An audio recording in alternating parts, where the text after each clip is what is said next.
သူ့အဖေကသူ့ကိုပြောတယ်နော်မင်းနော်ဆမှုပွဲအောင်လို့ရှိရင်နော်မင်းမွေးနေတယ်လေ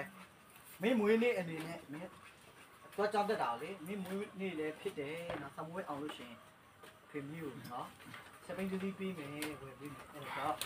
မင်းတိုးစားနော်ဆမှုပွဲအောင်လို့ဆိုတော့ဖေကသူ့သားလေးကိုအားပြီးတယ်နော်တားလေးက2တန်းလောက်ပဲဆိုတော့3တန်းလောက်ပဲဆိုတော့သူကစပိန်တအားလို့ရင်တယ်စပိန်အားစီးကျင်တဲ့ခါကျတော့သူ့ဖေကသူ့ကိုဘာလို့ခိုင်းလဲစာကျိုးစားခိုင်းတာနော်သူ့မွေးလေးနဲ့ကွက်တိနော်ဆမှုပွဲအောင်ပြီးထွက်တာနဲ့သူ့စပိန်လေးတတိဝပြင်းတယ်ဆိုပြီးဖေကသူ့ပြောတယ်နော်တားကလေးကလည်းစာကျိုးစားရမှာပေါ့ဆိုပြီးသူတအားပြောပြီးတော့နော်ရန်ဝတ်တာကြီးနော်နောက်နိုင်ငံမှာဆိုတော့အဖေလေးအမေတွေကတခါအိတ်တယ်သူကတခါအိတ်တယ်ပေါ့တော့တခါပေးနော်ဒီစာကြောက်တော့အဖေကတော့ဆဝက်ပြီးဆိုတော့တော့ကြည့်ရခါပိတ်ထားတာစာချက်တယ်ဆိုတော့ဒီကအားပြောတယ်နော်ဒါလည်းပဲအချိန်တန်တဲ့ခါကျတော့ဆဝက်တွေတော့ဖြီ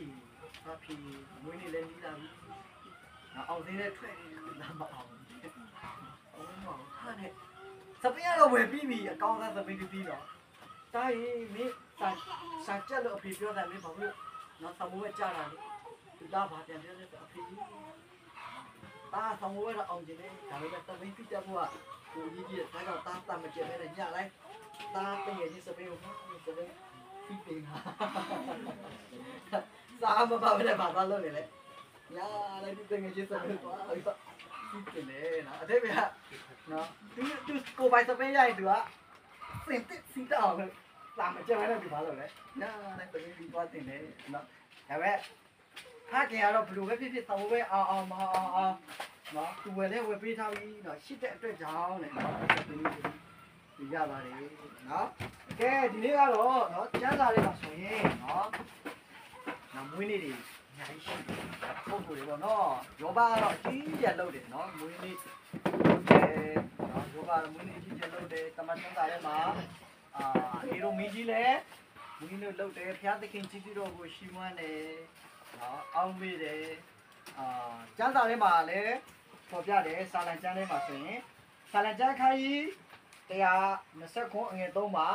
ဖွားမြင်သောသားသမီးတို့သည်ထာဝရဘုရားဆုချ၍ပေးသနာတော်မူသောအမွေဥစ္စာဖြစ်ကြ၏နော်ဖွားမြင်တဲ့သားသမီးတွေသမီးတို့အားတဲ့နော်ဘုရားသခင်ရဲ့ဆုလေးတွေပဲနော်ဘုရားသခင်ဆုလေးတွေဖြစ်တဲ့အတွက်ကြောင့်နော်မိတို့ကတမိုးရှိတဲ့ခေါင်းဆောင်လေးတွေဖြစ်တယ်တမိုးရှိတဲ့ယေဒနာလေးတွေဖြစ်တယ်နော်ဒီမှာပေါ်လာပြည့်နော်ရနော်ပေါ်လာပြည့်တမိုးအရှိတဲ့အဖေနဲ့အမေရရှိ